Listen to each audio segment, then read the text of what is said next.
All right. Hello and welcome to Inspire Me Forward. My name is Linda Watson. I am the founder and your host today for our 21st episode. And this one's entitled Off My Chest. And I would like to introduce you to my wonderful guest today, Melissa Clark. And Melissa, can you just introduce yourself? My name is Melissa, obviously. I'm from the Barrie, Ontario area. I'm a mom to a soon to be 13-year-old girl and soon to be a 4-year-old silken wind hound. I'm a hairstylist by trade and I do freelance work from home. Awesome. So, 21st episode. How exciting is that? It's a good number. It's a good number. Exactly. It's a very good number. This is what we're going to call this season 3 because we really did a bit of a pivot and moved into sharing. Whoops. Change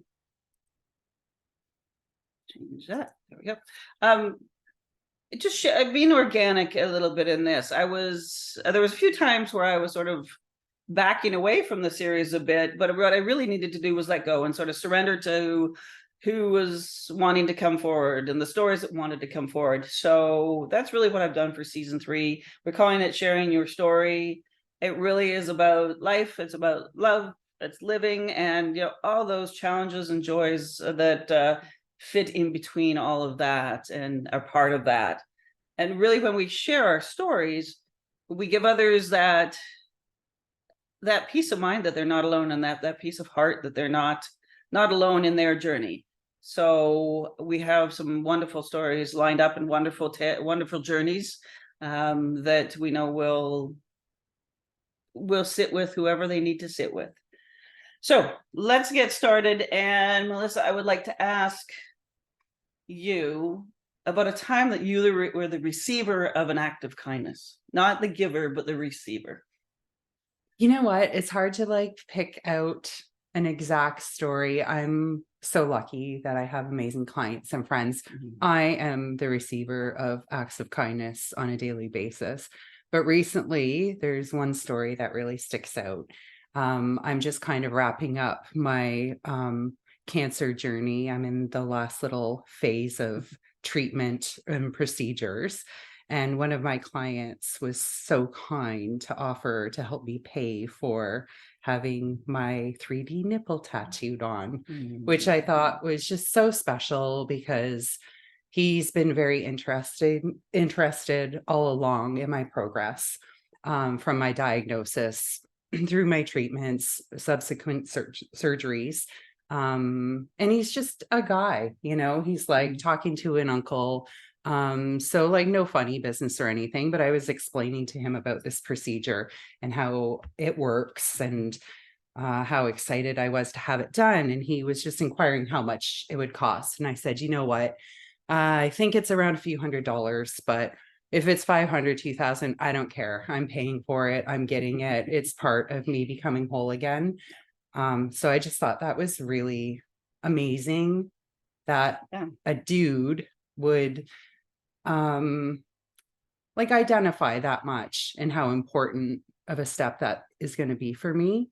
And recognizing that going through this has had its financial impacts, and just having that thought that somebody's just got your back no matter what is just so special. And that's that part of receiving that we're not always really good at. Right, exactly. Why and what, and for somebody to give of their heart, just because of that and no more, that's pretty touching. It's very touching. Sometimes hard to accept, I would imagine. Well, you know what? I'm not in a position where I had to accept it. I'm okay that way. But just the offer and the intent behind it, not just the financial intent behind it, but that's a good point. Right? Yeah. Interesting. The love behind it. And he was very special all the way along. He's a man of faith. Not very pushy, pretty cool. Like I said, not judgmental. You can talk to him about anything. And he sat and prayed with me after I did his hair before I was having my surgery. and again through treatment. Yeah. Yeah. And we were talking about that before, is that something doesn't have to be the agreement, or the fact that I might agree with something or not doesn't matter. It's that act of giving and that act of receiving from the heart. Yeah. That's it. Yeah. It's That's the where it intent is. behind it, Yeah. right? And Yeah. when we see it and feel it from that, all the other sort of fades away. Yeah. And to be, you were saying, like, have people pray for you. Yeah. That's pretty Yeah. special. Yeah. I have a few stories about that. Like I Mhm. had people that I don't even know praying for me through all of this. Like Yeah. my cousin's husband's mother belongs to a prayer. Yeah. Belongs to a prayer group at her parish in Buffalo, New York. And they were praying for me like every week when they met. Yeah. All the way through the struggle. And it was, Yeah. And it's nice to know, you know? Yeah. Well, the intention was not to change. Right. It was to help you. Yeah, exactly. It was to Yeah. heal. Yeah. It wasn't to It's change like, you. yeah, it wasn't to change at all. It Yeah. was just to like pass along like healing energy, just knowing that, you know, your story somehow is touching others, and it's pretty relatable. 100%. Right? 100%. Yeah. I worked for when I worked for the National Inquiry into Missing and Murdered Indigenous Women and Girls, we would have ceremonies that would be held for us halfway across the country. And next day it's like, we held ceremony for you this morning, as those that were, working and helping with it. And it was just, yeah. And sometimes there's such a feeling. Sometimes it's hard to know like what to do, how to step in or step up for somebody going through something. True. Very awkward, right? Yeah. And so, whatever little bits you can do are very much appreciated. Absolutely. Number one. But yeah. Takes a village. It does take a village, doesn't it? Yeah. Wow. But I think we'll come back to the receiving part of that as we go along here. But I'd love to step to my next question, which is, and I ask it because everybody that I've interviewed in 20 episodes so far has had one, and it's a touchstone. It's something that you as a child did or remembered. I've had people all the way from like daydreaming, and then they were told, don't daydream, that you can't daydream anymore. But it's something then they sort of used in times of challenges or later on in life. For me, it was dancing with scarves as a youngster, and I don't remember why. I just remember this feeling of freedom. And I always go back. I've lately really been going back to freedom for myself. So what was a touchstone for you? My favorite childhood memories are just car rides, actually, with my grams. Really? Yeah. And she was like just such a super cool lady.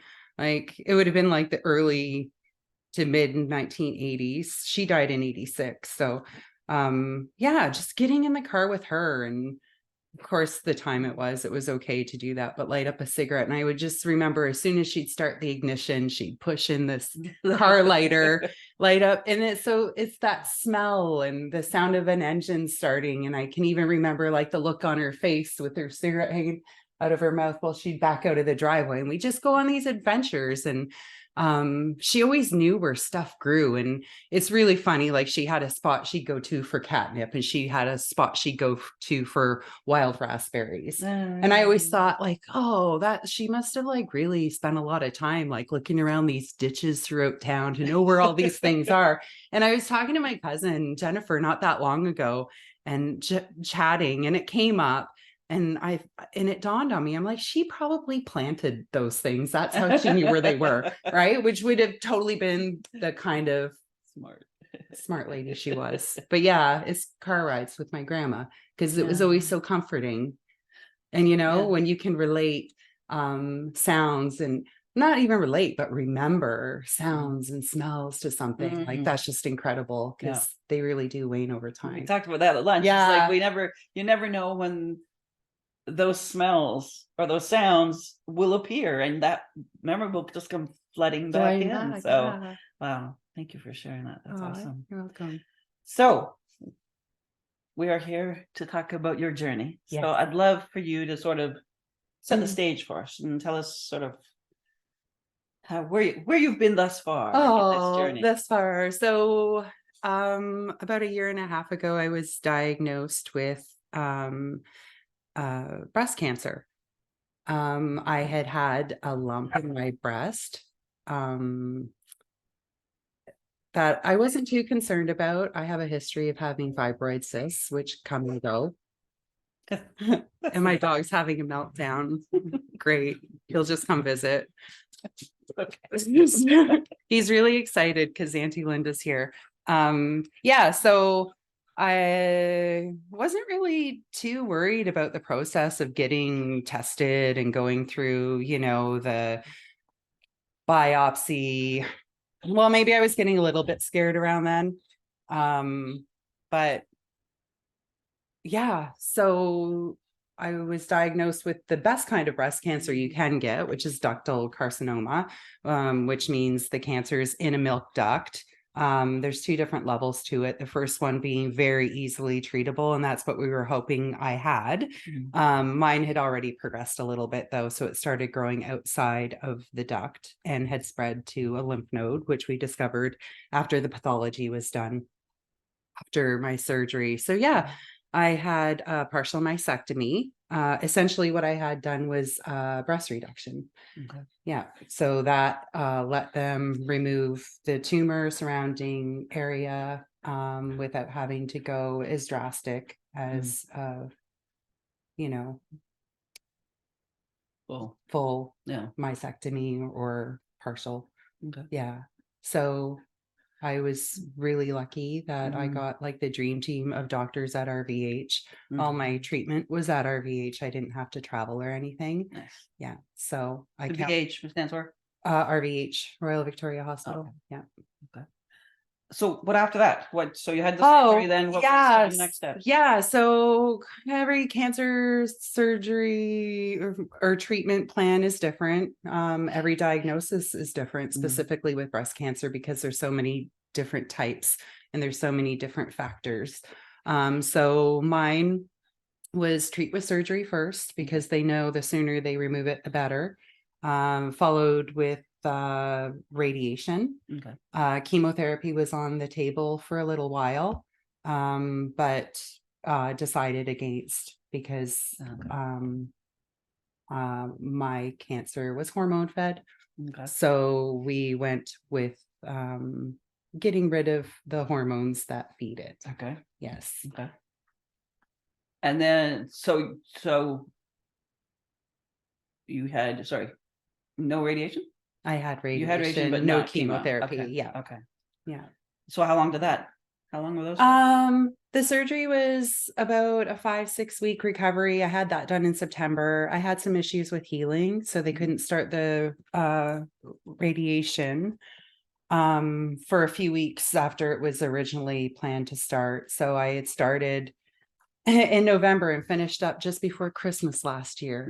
Yeah, so that was 4 weeks of a few minutes treatment on a daily basis. Well, not daily, it was Monday to Friday. Yeah. Yeah. So, which was pretty much a piece of cake for me. I worked through it. So I took all of the advice I was given on how to treat the skin for best outcomes. So it wouldn't end up being too terrible of a thing, because radiation burns can be quite significant. Yeah. So I just followed all of the advice and did all the skin treatment that was recommended. And I was really lucky, actually, through the surgery and the radiation, that I did as well as I did. But I think it's like, you know what? It's I think a lot of it has to do with your own determination and positive attitude about things. And I really do believe, the lighter you can keep things, the easier it can make the battle. Of course. Right. Of course. And then now you went and did some lymph node work after that? That was taken care of in the surgery. That they removed some lymph nodes to do pathology. That's how they understand how to grade the cancer okay. and whatever. So yeah, because of that procedure and then damage from radiation, it can affect how your lymph nodes work. So I ended up with lymphedema, which is a type of swelling. Mine was more of congestion, Okay. where just the lymph fluid isn't draining properly because its pathway's been interrupted. Sure. Yeah, so I started seeing this amazing RMT in Mhm. Barrie. Nice. I was on the waiting list to join the lymphedema clinic at RVH, Oh, but it okay, was like a yeah. 3-month wait, and it, that would have been covered by OHIP. It was another expense to go through, but I had heard about this woman, and she's actually who my surgeon would recommend. And she's just amazing. She practices different Eastern therapies as well. Oh, wow. Yeah. But Shout out. You want to shout out to her? Yeah, Jackie Mungle. Awesome. Yeah, Yeah, absolutely. just love her. So she has a clinic near the hospital actually. So all of my people in treatment are kind of in the Close same place. close Yeah, place. yeah, Yeah. So yeah. I'm familiar with the parking and the Yeah. buildings and whatnot. But yeah, she really helped me out tremendously. Yeah. So she got the lymphedema resolved within like 3 visits. She also Wow. did work on my scars. I have scars on both breasts Mhm, because they mhm. reduce the other side. Okay. So she, to make it match the new side Okay. of, the cancery boob. Yeah. So she did scar work on me to flatten the scars and try and minimize them, because that's been a really, I know it sounds so foolish, doesn't it? Right? Like you're just so worried about scars and how it affects, your self-image and how you feel in your skin, when you should just be happy that you don't have cancer anymore. But that's been a huge struggle with Sure. me. Yeah. It's the scars, and I lost my nipple Mhm. on my right breast during the surgery. It was Yeah, just yeah. too close to the tumor, and it wasn't part of the original plan for surgery. It was decided Really? on minutes before I went into the Really? operating theater, Yeah. which was my first surgery except for dental stuff. Really? Oh, Yeah. So wow. I was just like, and I didn't even have my phone anymore, and there wasn't even time. And I'm like, I need to call somebody and like talk about this, like, Yeah. to my, Talk it out. yeah, to my bestie or whatever. And Yeah. it's like, well, I don't even have my phone. And like, what are you gonna say anyway? It's just, so it's like, okay, like I said to the surgeon, well, like if that's what needs to be done, and yeah, that is for the best outcome. But that was like one of the first things on my mind coming through in the moments, like, oh, like, is it gone? Did she really take it?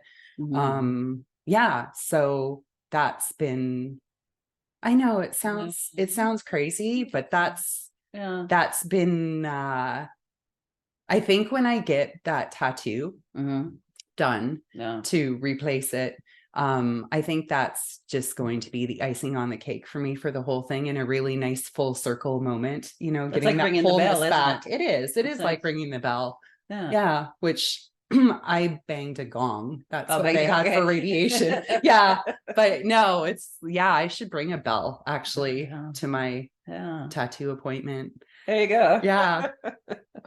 So just before we step into what you were just speaking of, the surgeon, do you want to talk a bit about her? Oh my Because I know you goodness. have a fond story and a fond place for her in your heart. So. Oh, well, first of all, in the last few years, I've made a really good friendship here in Barrie with one of Fiona's little schoolmates' moms. So Fiona's your Yes, daughter? Fiona's my daughter. Her name's Kara, and her husband's actually from Newfoundland. So I got into a little bit more of the culture, and he's a phenomenal cook, and he'd make these big traditional jigs meals, and I just became more interested in how friendly they really are as people. And Nice. So it just so happens that my surgeon turns out to be from Newfoundland. Nice. And that was one of the first words she said, or first sentences she said to me. She's like, okay, it's going to be a lot of information. I'm going to be giving you a lot of information. It's going to be really overwhelming. And, I'm from Newfoundland and I talk really fast. So, if there's something you don't understand, you're just going to have to stop me. So I was just like, wow, you know what? She just had such a beautiful, chill energy. I don't know how old she'd be, but I think she's about my age. It's funny now, you get to an age where it's like, even doctors seem young, right? Yeah. So anyhow, her story, and I'm not sure if it's urban legend or not, but her story is when she was in her 20s, her best girlfriend was diagnosed with breast cancer. And, I think that was several years ago, maybe even a couple of decades ago, I'm thinking, trying to piece it together with like the age she'd be at. And I think it was a little bit more, extreme how they went about the surgery, because now instead of it being, we've got to take everything off, and like the whole idea of radical mastectomies, now it's more switched to breast conserving surgery. Sure. Yeah. So I think she really saw her friend struggle, with having a very extreme, scarring, no breasts, having a young family. I think even right. That she really wanted to minimize all of that for women. So she actually, on top of being an oncology surgeon, went and got her oncoplastics, which means she was trained to have just a better eye of putting everything back together. Nice. Yeah. Yeah. So you're left very much in good shape, actually. Nice. Yeah. You're lucky. Yeah, very lucky, fortunate. because that's a huge concern too, especially when I was starting all of this as a single woman and thinking, how am I ever going to meet somebody if, I'm missing a breast or part of a breast? And again, silly thoughts, right? Yeah. But True I mean, thoughts, they're true thoughts, and yeah. pretty valid, actually. And especially in the society we live in, when everything's based on, your size and your shape and how you look, and being flawless, and filters and whatnot. So yeah. And as I mentioned before, somebody that's never had surgery, I'd never been cut open. I didn't know what to expect, and that's pretty scary in itself. Just the fact of going under the knife and going under anesthetic going under anesthetic. You don't know how you're going to react. Or if you're going to wake up, if you're going to be one of those people that just it goes wrong, right? Exactly. So let's I was going to ask how your family, how your family was there with you and all that, but let's go back to them later. Okay. But let's jump into, that identity. You were, started talking about a bit about like that womanhood and that identity, and how's that sort of. That's been a huge weight, actually, all through it, right? So, especially when I ran into problems with lymphedema. So I was like, well, on my way to healing when I was diagnosed with that, and just things weren't looking right. And it's like, one looks smaller than the other. And of course, there's no nipple there. So you see no symmetry when you look in the mirror. And I try not even to look in the mirror, because it's just another reminder what happened. But in meeting Jackie and getting that resolved, things started to drop into place a little bit better. So at the same time, though, they were still treating me with the hormone, not replacement, they had to take away my estrogen, because the type of cancer I had was highly estrogen fed. So I went through medical menopause. I had my ovaries removed, which is called an oophorectomy. So kind of around all of the same time as this, you're dealing with having now like a scarred, weird looking body, and your breast as a woman is a huge part of how you identify, especially after you've had children, and they're like a crucial part to your physiology, aren't they? Absolutely. Yeah. And then having to wrap your head around not having estrogen, and what does that really mean? What is that going to mean? So now I'm, not only am I all scarred up, and now I'm going to be an old menopause lady, like, having to go through menopause at 46, 47, things are already starting to happen, but usually have like a decade to go through the changes naturally. So they had put me in medically induced menopause until they could remove my ovaries. And that was pretty harsh, actually. I had more symptoms of menopause with that, and just like generally not feeling well. They're an injection you take every month. Oh my goodness. Yeah. So lots of stuff going through the body. And of course, you're still like settling down after the surgery, and your body's just been through so much with the healing to have to go through that on top of it.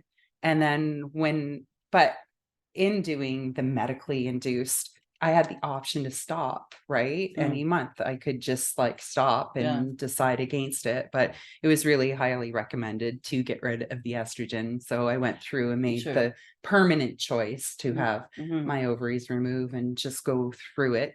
Which I don't want to brag or anything, but it really hasn't been that bad. I think the symptoms are a lot more acute that way. So it's like you're in it, you go through it, it's kind of over with. So I don't have any lasting symptoms. I don't suffer from hot flashes, you know, and again, you're like, well, how am I going to identify like sexually then? Like if I don't have estrogen, does that even mean I'm a woman anymore? And all these ridiculous thoughts that go through your head.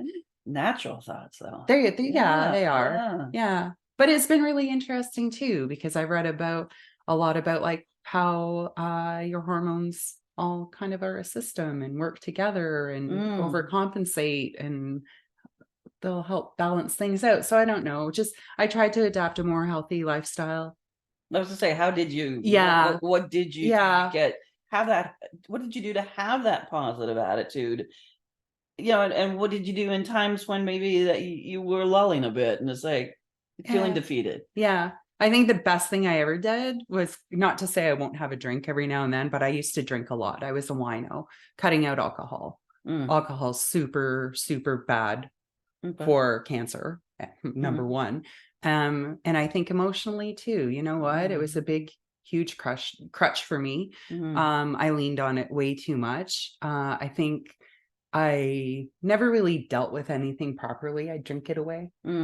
So it was kind of funny because as soon as I was diagnosed, I stopped drinking. So something that I always turned to for comfort or to escape a little bit was gone. Not that I missed it, but yeah, I had to really learn new ways to deal with stressful situations right in the middle of being in the most stressful situation I've ever been in my life. Right. So what were dietary changes, you know, and I don't want to preach about anything or make recommendations because everybody's so different.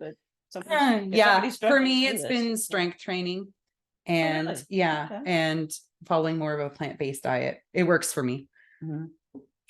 Kale and pineapple. Smoothies. We just finished the biggest salads ever. And just, you know, I haven't always been the greatest at meditation, like shutting your mind off, but I found things that work for me. Listening to Solfeggio music. Sounds. Sounds at different frequencies and how they can target different things. So that's really helped me kind of relax. I don't think I'd ever be able to shut my mind off completely to like, you know, really zone out. But we were talking again this morning. We were talking about like retreats and such where you can. Well, when you're in a group of people that are doing it, it's easy. But to do it on your own, especially when you're busy, right? Like, you know, I've got a house, I'm running a business, I'm raising a preteen daughter, the dog, you know, you don't really have a lot of time to carve out for yourself. No. Right. But you found it. I did. You're a few minutes here, a few minutes there. It's like, you know, and a lot of people too, like, well, you know, what's your workout routine? Well, I don't really have one. I have small weights lying around all over the house. I pick them up. Sometimes I pick them up while I've got a client processing in my chair and we're talking, you know, it works for me just to keep the body moving. And it's really good too for the lymphedema, which is a condition that never 100% goes away. But it's definitely under control. I noticed, it goes back to your grandmother and you use the word comfort. And I hear you use it, you know, I've just noticed you use the word comfort a lot. Nice. And that's interesting where you find it, and that it is that touchstone as a child. I hear you finding it in places. So that's really interesting. You interesting to hear you talking that, and you were using the word comfort. It's like, you know, we all find different, you know, like for me, the word freedom is a big thing. Comfort, you know, we always sort of, I think part of that touchstone is a word or a feeling. And we find it in whatever ways, but we always find it. We always know to search it out and find it. Whether we know we're doing it up here or not. Not exactly. So you talked a bit about, we talked a bit before about guilt. So do we want to touch on that a little bit and what, Yeah, what? I think it would be helpful to anybody that's going through like a similar health crisis or might in the future, I struggled the whole way through. I hated pretty much every appointment, specifically when I was having radiation therapy, just like sitting in the waiting room of the cancer center, even like to see my oncologist, or if I was even there for blood work, right? Because how lucky was I that I didn't have to take chemotherapy? The risks of that actually outweighed the benefits in my case, which we can circle back to that too if you want to make a note. Anyhow, but I remember just sitting at appointments, which I'd often go to alone because I didn't want to drag anybody really that cared about me that much through it.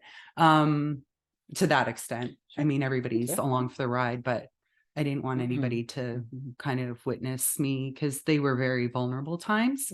But just sitting there thinking, you know what, how lucky I actually was to not have to be sick. So that was the biggest thing. Like, it's hard enough to go through, but I went through it not having to really be physically sick. I mean, I had my days, of course, right?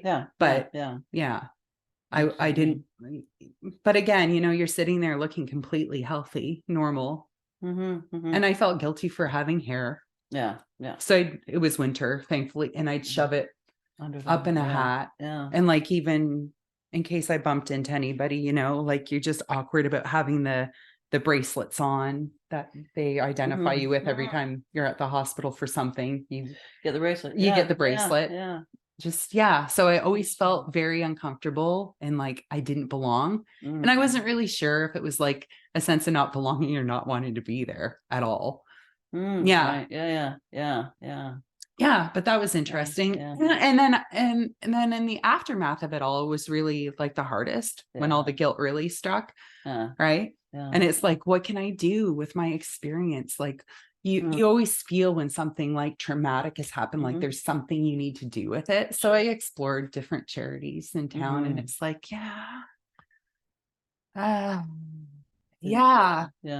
just wasn't feeling it because I don't really identify as a cancer survivor because I just wasn't at the point where I had to fight that hard or fight for my life at all, which might sound difficult to understand. But in that, what I found was, you know what? I can take away the negative connotations of such a diagnosis for other people, because you know what? At the end of the day, with certain types of cancers, just in the last few years, all the changes there's been, all of the research that's been done, it's not really as devastating of a diagnosis as it once was, even like a decade ago, right? Which I think should inspire people to go for early screening, because it's amazing what they can do if they catch it. Right. And I'm not saying in all cases. No, absolutely not. No, we're talking about your journey. But this one, it's like, if you've got a lump, if you've got, an area that doesn't look right, just go get it checked. Because chances are it's very early. And, if mine had been just a little bit earlier detected, it would have been it would have been the matter of going in and removing the lump. Gotcha. Right? But it's our, we have to live our journey, don't we? Like, this is ours, and to compare it, we do naturally compare. But how do we step back from that comparison and live our journey? And also not wallow in it. Like, the last thing I want to do is wallow in it. And I don't like, it's not to pass judgment or anything, but I've seen a lot of people that have gone through traumas, not just illnesses, but they kind of get stuck in it. That's the definition of trauma. I'm stuck in it. Get really stuck in it. And I don't know, maybe it's just having a positive attitude, or just finding something so like dreadful. I don't want to stay in that. I just don't want to stay in that area. So so we talked about that again earlier. We spent most of the day together already, doing stuff, and we talked about resilience. Yes. We talked about resilience. Mm. So where, maybe you got it from your grandma, but where do you get that positive? Like, where does that come from? Where does that resilience come from? I don't know if it really comes from a place or it's just my mindset. I've got other things to do. Nah. I have other things that need my attention. But not in a stressful way. Not in a stressful way. Yeah. Right. Yeah. So I don't know. I guess a little bit of it is learned. Sure. Yeah. Okay. And part of the resilience is just wanting to move forward. Right? Yeah. Yeah. And I think that's a lot of the struggle that I've had too in the aftermath. It's just kind of feeling trapped in it and not exactly ready to be spit out of the situation yet. Yeah. Yeah. Looping around. Yeah, looping around. Yeah. But say not ready to be spit out of the situation. Do you find comfort in the situation, or are you wanting to be spit out? Like, No, I'm definitely wanting to be spit out, but it is a common theme actually that a lot of cancer patients will talk about after therapy. It's like, through the process of your diagnosis and your treatments, whatever they might be, there's all these appointments, there's all these check-ins, right? And as you wrap up each phase, it's almost like you have these milestones all along, and it's like, okay, I've just got to get to this point. Okay, so if I can get to this point, then we're so that you can just like treat the cancer, get rid of the cancer, get everything cool.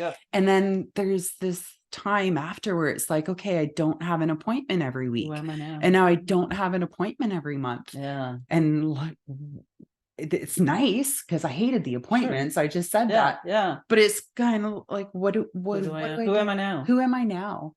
Yeah. And what do I do with all of this now? Right. And this ties so well into where my next question, and I ask it, and in the knowledge that I know somebody that does work therapy with horses, and they do a lot of work with people that have come through illnesses and traumatic situations, and it's how do they integrate back into the world that didn't necessarily take the journey with them. So this leads me into like family and those around you.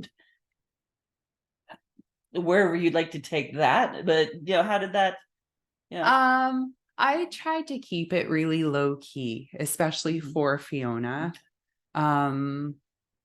I didn't want the term breast cancer used in the house. So how I told her and explained things to her was that I had some bad cells in my boob that they were going to remove, and that was going to take surgery. And then when the time came for the actual surgery, it was like, okay, well, they're going to be doing a breast reduction. And one of my girlfriends had just had one done. So she was a little bit familiar with the term and what the procedure meant. Right. So I think that prepared her for me coming home from the hospital, obviously needing weeks of recuperation. And then how I explained the radiation treatments was just, it's a type of medicine they put in to get anything that the surgery didn't get left over. For sure. Right. So it wasn't doom and gloom around here. I'll tell you that. And I think naturally too, what happens a lot of times when somebody very close to you is diagnosed with any illness, it gets a little bit awkward. I've been in situations where I backed away from friends and just let them deal with what they had to deal with. I mean, everybody has a different way, right? So with my parents specifically, I think they backed away and gave me the space. They were very respectful.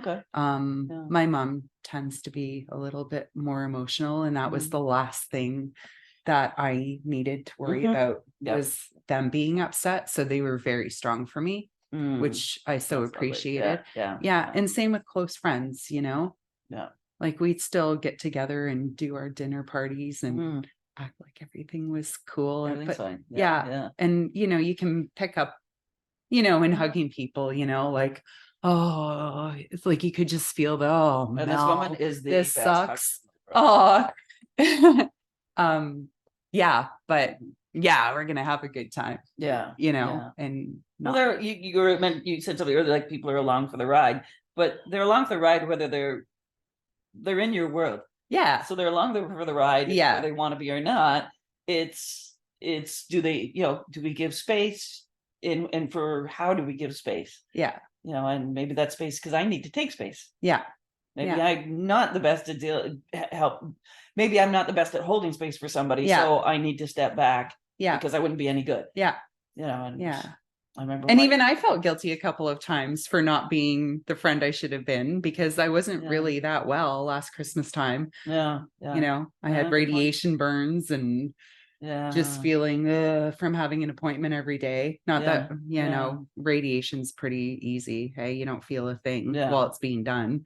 Yeah, It's afterwards. it's afterwards. Yeah, yeah. And I really thought I beat the little radiation system. I thought I was going to be okay, but my symptoms took like a few days to sneak up on me and Yeah, oh, wham. there it is. Yeah, Yeah, there they are. So I was burnt to a crisp, pretty much yeah, yeah, not feeling the hottest. yeah, Yeah, but you know yeah, what? Having friends around for the holidays was really cool. yeah. When you Yeah. look back on it, Yeah, it was really cool. yeah, Yeah. yeah, Even though at the time it's just like, oh, I'm probably like the crappiest friend everybody has. And there's some friends I just didn't have the energy to spend time with that I usually would have. mhm, Which I mean, they completely understand. yeah, yeah, yeah, And I'd completely understand, but you yeah. still, beat yourself up over it. But that's just the whole guilt thing, I think, that comes Sure. along with the whole entire It's a huge part package. of the It whole is. It's a thing. It's huge part of it. integration, Yeah. and that there's so many um energies, of thrown a bit of word, of friends and family, and there's so much there, and you're in the middle of this Yeah. chaos or Yeah. this whirlwind of everybody others emotions and how they're dealing with it. Yeah. And yeah, Yeah. and how do you sort of close that off? So you in the, if my mother ever got ill in her later years, she'd cocoon herself. Hmm. And she just had this way of just going into this cocoon, Hmm. wouldn't talk, but it was like, I always learned from it that she was looking after herself. Hmm. And she was just going, you know what, you do you, folks, Yeah. but I'm going to be in here Here. healing. Yes. And it was just, Yeah. yeah, how do we find that space? Because that's all happening. Yes. And it's not going to stop happening. Yeah. How do we find that space in ourselves just to Yes. go, not now? Yeah. Yeah. And that it's okay to do that. Yeah. It's really okay to do that. Yeah. Like yeah. sometimes you're just not up for the festive occasion, even if Yeah. that's going to meet somebody for a coffee for half an hour, right? Yeah. If you're not up to it, whatever, you got to listen to your body a lot, I think, in any state of healing from anything, whether it's emotional, physical, right? Yeah. Just listen to your body and give it what it needs. Yeah. And we were talking about like lifestyle improvements or changes that I've taken on through all of this, and getting a proper night's sleep has been like the number one. Oh, I highly recommend it. If you can, like, figure it out, because wow, what a difference that makes. Yeah. Right? What a difference that makes, just having like a nice solid like 6 to 8 hours of sleep a night. Yeah. And you pretty much read any medical advice, any article, and 100%. it starts with sleep. And rest when and recover, and yeah. And if your circadian rhythm's cool, your hormones are cool. Well, and that goes back to you saying with your hormones, they're all working in a cycle. Yes. Yeah. It's like they have a little party in the night, and Yeah. a little circle gathering in the night, maybe not party, a circle gathering. Do you need some of this now? Do you need some of that? And they work it out while you're sleeping. Yeah. Yeah. Oh, that's awesome. So if you had any, I don't like to use the word advice, anything, use the word, to share with anybody that's maybe going through this, starting this journey, partway through it, at the same point you are, where you're coming to the end of this part of the journey. Oh, Well, it sounds so cliche, but really don't sweat the small stuff. Yeah. You know, it's really overwhelming when you're presented with a situation and a plan that has to be executed to get you to the other side. There's a lot of people involved and things involved, and, you know, scheduling and rearranging your life. Just, you know what? Don't just chip away at each little piece that you need to chip away with, as you can chip away at it. Yeah. That's kind of been what I've really focused on, is removing unnecessary stress from my life. Nice. You know, Yeah. because at the end of the day, you know, we're diagnosed with all of these things, whether it's like a heart condition or diabetes, or, you know, and you read the number one Any thing. label or Yeah, diagnosis, anything, any Yeah. diagnosis. The number one thing is stress. Avoid stress. Yeah, exactly. Right. Yep. Yeah. Dis-ease. Yeah. Yeah. Dis-ease. Yeah. Exactly. Yeah. Yeah. Okay. Yeah. Okay. So that would be like a big one. Just give yourself a break. Just go easy on you. Yeah. I like that one. Go easy on you. Yeah. Go easy on you. Think of a song. Yeah, maybe. Yeah, that's just, Yeah. we'll work on that. We'll get a flute. What about preventative? I know you had some. Early bit, detection. yeah. I mentioned it before. Just, you know, go for regular screening. And if something comes up that they just dropped the age. They're going to start doing mammograms in Ontario anyway at 40 now instead of 50. See, I wasn't even old enough to be getting mammograms when I got diagnosed. Yeah. So I think it's just really important. He's back. I think it's really important just to get on it. You know, if you notice a change or something doesn't feel right, go and get it checked out. I mean, and I think we all feel like a bit of a pain in the butt, don't we, to our primary care providers? Sure. But it's just, I know, you're so excited. He's been locked up and separated from you. I think we all feel a little bit guilty sometimes, or like we're being a pain or asking for too much. But when it comes to your health, like, really, are you asking for too much? If something's up, just go check it out. Yeah. Yeah, because it's amazing how much things have changed in the medical world in the last few years. So they can really do a lot. Yeah. Yeah. Yeah. Well, that I mean, there's so many things too. There's so many illnesses that were once like, oh, a death sentence, and they're not anymore. They're not now. Yeah. Yeah. Exactly. Yeah. Yeah. Don't be afraid to speak up. Yeah. Yeah. I know a couple of people going through things now that just speaking up for yourself, advocating for yourself in the medical world is key. Yeah. So you have to. Absolutely. Yeah. And get a dog. And get a dog. Oh, for sure. Get a silk and windhound specifically. Yes. Anything else? Any other words of wisdom? No, I think that's about as wise as I get.